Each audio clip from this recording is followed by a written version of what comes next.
En 1889, à l'invitation d'un ami, Claude Monet découvre la Creuse. Pendant plusieurs mois, il s'installe chez le poète Maurice Rollinat à Fresselines.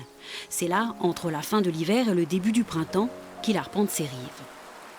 Jusque-là, il peignait pas ce style de nature. Ici, la nature, les eaux sont vives, la nature, elle est assez tumultueuse.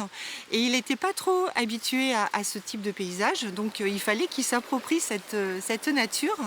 Et il est reparti avec 24 toiles.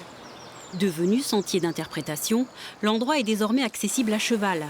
Une balade sur les pas de Monet qui descend doucement vers le confluent des deux Creuses. Plus haut, dans son atelier, Agnès Dortu prépare sa prochaine exposition baptisée « De vous à moi, Monsieur Monet ». J'ai décidé de retourner au mois de mars faire ce qu'on appelle une campagne de peinture. C'est-à-dire que j'ai pris mon chevalet et mes toiles et je suis retournée d'une part à Belle-Île-en-Mer et ensuite donc je suis partie une quinzaine de jours en Normandie sur les traces de Monet. Agnès Dortu n'est pas la seule à perpétuer la tradition artistique de Fresselines.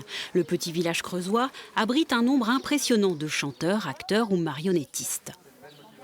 Depuis Rollinat et Monet, il y a un fil ininterrompu de présence artistique. C'est vrai que c'est une vraie fierté d'avoir un village avec une activité culturelle, artistique continue depuis de très nombreuses années. Pour achever cette balade artistique creusoise, direction l'espace Monet-Rollinat. Entièrement refait, il propose des expositions variées et met bien évidemment le peintre impressionniste à l'honneur.